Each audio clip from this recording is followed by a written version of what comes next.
Hello, I'm Heather Cameron. It's my great pleasure to host this segment of the Marin Women's Hall of Fame show. Since 1997, the Hall of Fame has inducted over 125 Marin women of distinction, women who have made immense contributions to the county of Marin and its residents, as well as to the world beyond. Honorees have distinguished themselves in many fields: education, science, business, philanthropy, the arts, politics, law, philosophy, religion. Our honorees have been astronauts, filmmakers, world travelers, senators, innovators in science, business entrepreneurs, religious leaders, doctors, musicians, architects, and teachers.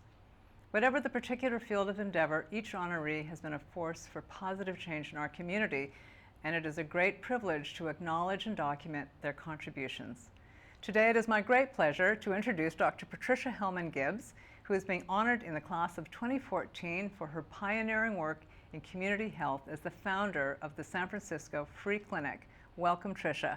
Thanks so much, Heather. It's really, really great to be here in such great company. Well, it's wonderful to have you here. You're a woman of many accomplishments, Tricia. I know that you're an athlete, you're an educator, you're a doctor, an innovator and pioneer in community health, and we'd like to have a chance to talk to you about many of these accomplishments today. But before we do that, I understand that you grew up in a very busy household, and it would be great to know a little bit about the early childhood influences that you had and the kind of upbringing that you enjoyed. Well, it was a busy household, and it's continued to be a busy household today with my own 5 children. But I grew up in New York, New York City, and the early influence, really my most important influence was ski racing and skiing, which began at a very, very early age. And actually the person responsible for that was my grandmother, Ruth, who was really rather a advanced or a woman ahead of her time, let's say. She was the one that got the family into skiing back in the 1950s, actually. And so even though we lived in New York, we used to come out to California and spend Christmas vacations out here, and we would ski with my grandmother, and got to know her that way. And she was actually really an amazing person, and very influential on my father as well. But she flew for the Wasps in World War II. Yeah, so she actually snuck out of the house at the age of 18 to get her pilot's pilot's license, which was not, her parents didn't want her to do that. And so we always had a lot of fun with her.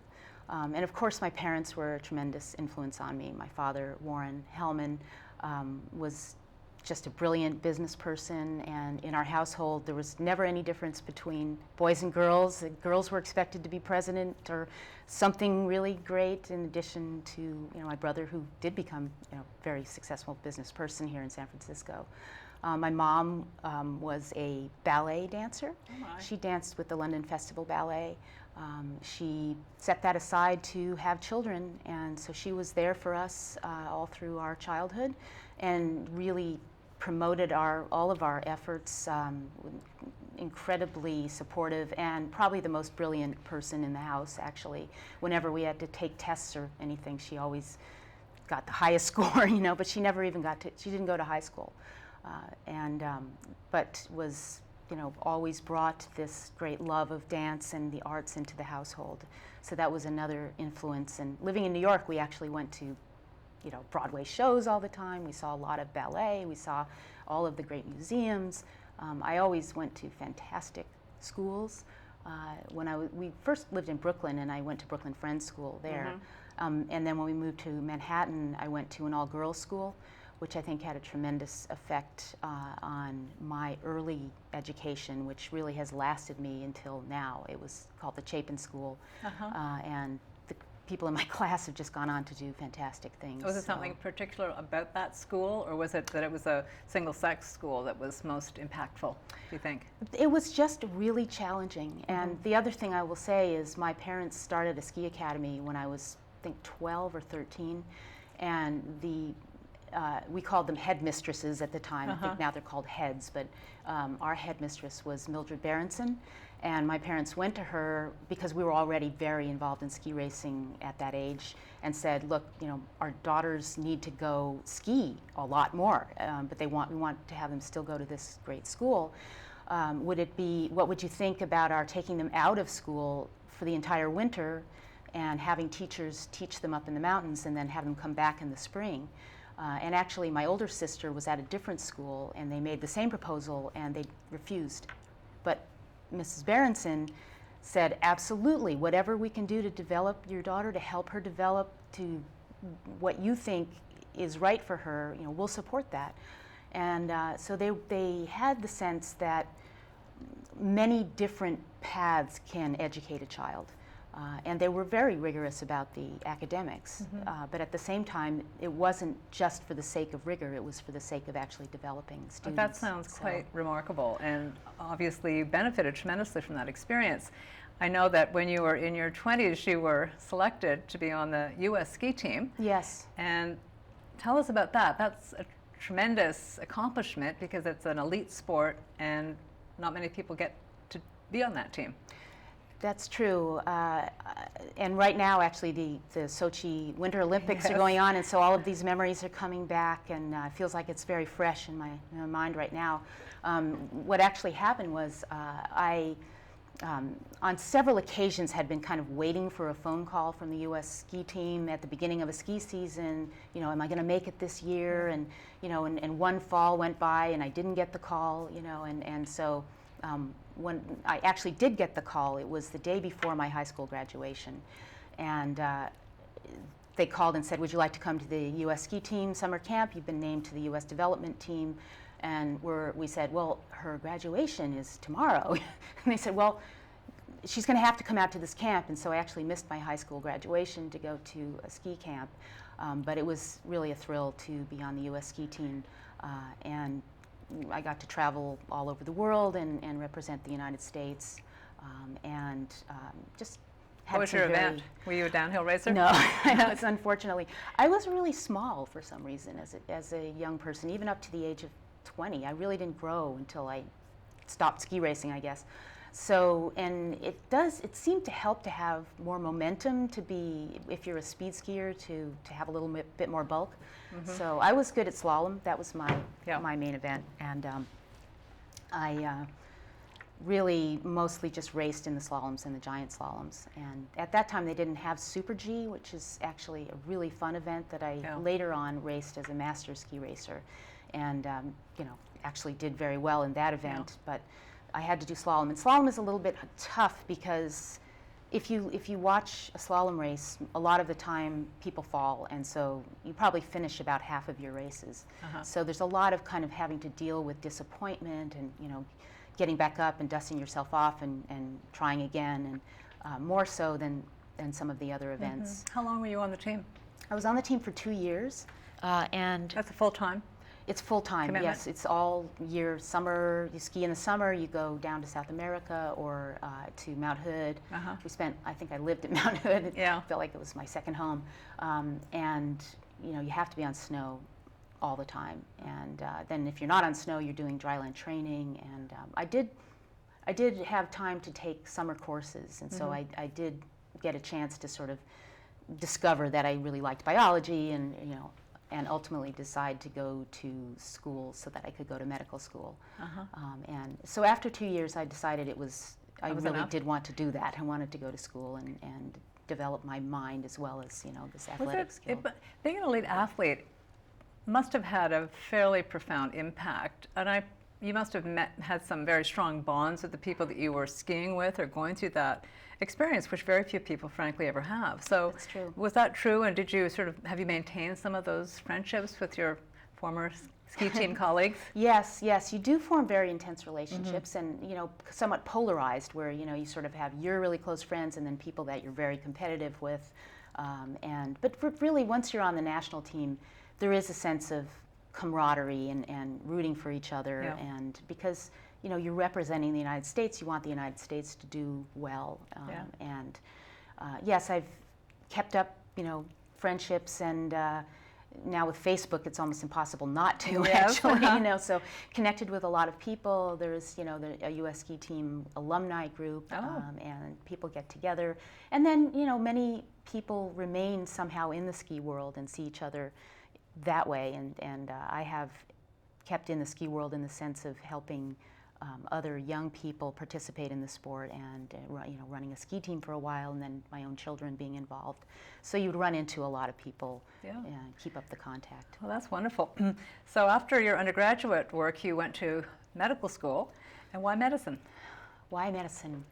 Well, truthfully, I wanted to be a vet. I did like biology, but I really liked animals, and I, of course, being a ski racer, had my share of orthopedic mishaps, and during the process of dealing with those injuries, I met a really remarkable physician, Richard Stedman, who was the U.S. ski team doctor for many years, and, you know, operated on the mares' ankles that probably never would have been able to ski again if they hadn't gone to him. He's not only a remarkable technician, he's also just an amazingly humanistic person.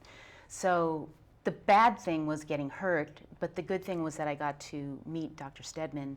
And so after an operation on my knee, when I was in recovery, he sat down next to the bed, and I was, you know, sort of groggy, but he said, you know, what do you want to do with your life? I said, well, I think I want to be a veterinarian. And he said, why do you want to be a veterinarian? And I said, well, I don't know, I like animals. He said, you can have pets.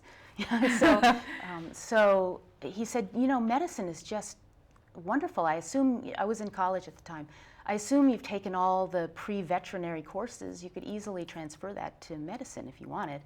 And he said, it's just a really noble profession. You work with people, there's so much tradition. And I'm sure that being a vet is also great, but he's like, do you like horses? And well, not really, you know. And well, how do you feel about cows? I'm like, well, they kind of scare me, you know, so I think you could be a doctor. So with his example and just thinking it through, it seemed that it was making a lot of sense, what he was saying. And so I did decide to go to medical school at that point. There's no doctors in my family before me. My younger sister became a doctor, but we were the first in our family. First to go to medical school. Well, and you moved back to the Bay Area. Yep.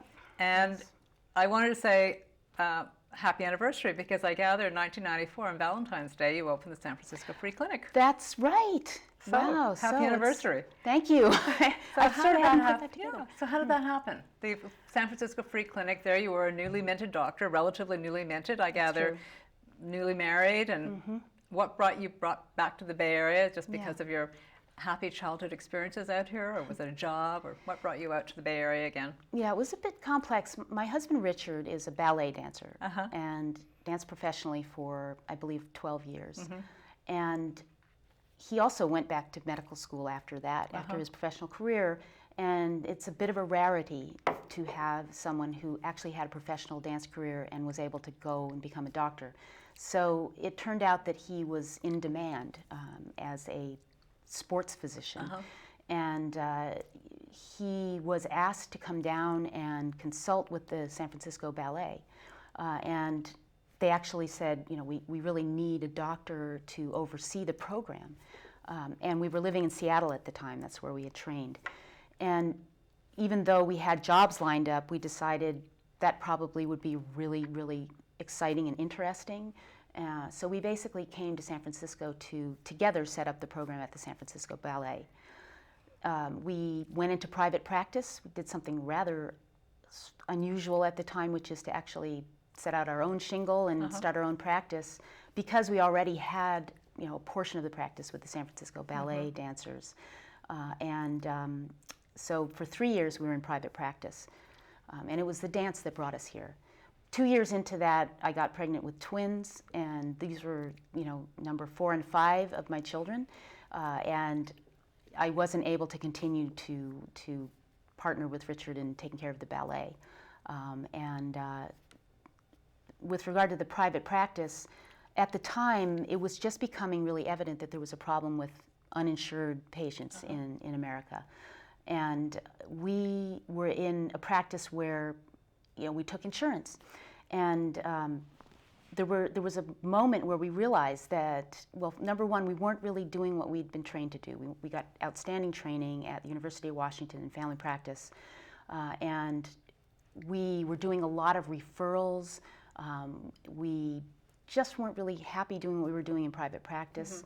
And partly because we weren't really able to serve people in need. We were in a very sort of fancy office building and dealing with, you know, an IPA, just a certain select group of patients. And there are a lot of doctors in San Francisco doing that, you know, so there wasn't a huge need for another doctor to do that.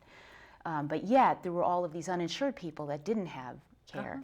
And it was a sort of a propitious moment, I guess, where our lease came up. And we had a choice. We can continue to do this private practice, you know, go in for another 3-year lease, or we could actually take all of our equipment, we'd already paid it off, and go take care of the uninsured. And it suddenly struck us, this is what we really wanted to do when we went to medical school. We want to serve people in need, and, you know, we have these children, and, you know, we had thought about doing international medicine, which is something we still might do now that the children are grown up. But what can we do here, you know? And we just decided, okay, let's take care of the uninsured. Nobody really seems to want to do that, and so why not use our training for something that's really needed? So we just took all of our equipment, and we found an office and set up and Opened your doors and open our doors. And they came? And they came. And, you know, it took a little while to convince people we weren't crazy, you know, starting with my father's kind of a famous story he liked to tell about how the day we told him that we were closing our private practice and opening a free clinic, and he said, "That's the stupidest idea I've ever heard," which I think he actually did say, but very quickly turned around and realized, you know, this is actually what I would like my daughter to do. And he was very proud of us, and he helped us tremendously. So, how many people have you served over the years? wow, all told, we've been doing it for 20 years. So, boy, it's got to be, you know, we estimate over 100,000 visits at this point. The number of unique patients has got to be, you know, 20,000 or so. And you use other volunteer doctors, don't you? Yes. To help. And how do you find the people that work with you in the clinic? That was one of the innovations that we happened on in the beginning, and it was part of trying to find community support for the project. We were told by one foundation, we applied for a grant, and they said, well, who in the community supports this project? And we thought, well, the physicians would if they knew about it. So we appealed to the San Francisco Medical Society. We were members of the Medical Society, and also to all of the doctors in our medical group. And most of them sort of knew us, if not, you know, directly, they knew us by reputation. And many of them we had referred patients to when we were in private practice. And the response to our request, we asked them to donate volunteer hours or sample medications or just funds. And we had an amazingly strong response. And I think it just testifies to the fact that the doctors really want to be able to give, and that's why they went to medical school. We just simply provided a means for them to do so in a way that was sort of controlled and not overwhelming, and would allow them to give as much as they felt they could without asking for too much all at once. And you have student interns, I gather that too. Do you have a relationship with Yale Medical School such that they provide interns to work with you for a rotation? Yes, we have relationships with a number of medical schools and also with residencies in the area. So generally on any given day we have 2 or 3 students or residents working in the clinic, which is really great for us because it keeps us, we have to maintain our level of knowledge, and we learn something every day from these students and residents. And also we feel it's really important for them to get the message about primary care and caring for the underserved, and we're very much hoping that some of them will be inspired to go and do this work as well. So half of the mission at the clinic is to educate providers to go do primary care and hopefully serving underserved populations. Well, it's a remarkable achievement. And if that weren't enough, I know you also founded a school, the Sugar Bowl Academy. Tell us a little bit about how that got started. I'm really glad you asked about that because usually we focus on the clinic, and it's a great topic to focus on. The clinic is a very easy mission to describe. It's providing medical care for those without access. But the Ski Academy, it's called the Sugar Bowl Academy. We founded it in 1999, and the mission is to develop the whole child, mind, body, and spirit. And the reason that we started it was essentially the same reason that my parents started a ski academy back in Vermont, which is that people who want to pursue snow sports, they come from many different areas and they don't necessarily live in the mountains. And yet the students, though they want to be great, Olympic athletes, US ski team athletes, they also want to get a great education, and they need to do that for the future. And the two things actually go together. I think a lot of the athletes on the US ski team actually go on and become really, go to great colleges and have very productive intellectual lives as well. So there was a need for a ski academy in this region. There was not a ski academy on the West Coast, basically, not a full-year academy. And so we just filled that need, and it's funny because, the free clinic, though in the beginning it was a little difficult to convince people that we really did have the community support, once we did that, the mission really speaks for itself. The Ski Academy is more difficult to sell because it seems like a luxury. When we're not in the middle of the Olympics, when we see that it's actually something that kind of ennobles the human spirit and inspires us, and it's something that we'd like to be able to focus on in peacetime, and perhaps promoting peace through such an effort. But it's hard for people to, fork out money for something like that. And so it really took a lot of effort and a lot of community buy-in to make it happen. But I can say it's been 14 years since we founded it, and at this point it really has a good and robust following and really fantastic staff, teachers, head of school, and they've got a new facility now. That's so incredible. I feel like it's really finally established itself and become a resource in the community. How many kids have you graduated from the Sugar Bowl Academy? That's a great question. Probably at this point it's got to be up in the 70s or 80s. That's incredible. Yeah. So many accomplishments, Tricia, and I know you talked at the beginning of our conversation about your family, and obviously the family has had a huge impact, and it's a family that's had a very important role to play, certainly in the Bay Area, as great community activists and philanthropists. So I wonder, has the model, the example of your own family in terms of their giving, has that had a profound impact on the way you sort of see your way in the world and how to be in the world? Oh, my family had an incredible impact on our philanthropic kind of view of the world. And it's one of those things that's so, it's almost like a fish being in water. When I was a child, it was just part of our household, and I didn't even think it was different than anybody else or you know, remarkable in any way. It was, my parents were just always involved in, you know, civic efforts and fundraising, you know, programs and helping start things like schools. And when we got to be, I think I was in medical school when my dad actually said, it's time for us to make this something serious for our kids. And they set up a foundation, and they started to give us some say over where the funds would go. And it wasn't a lot of money at the time, but it felt almost impossible to me, you know, to like, I've never thought about this before. But that beginning actually put the seeds of kind of a sense of always looking at what's around and what needs help in some way.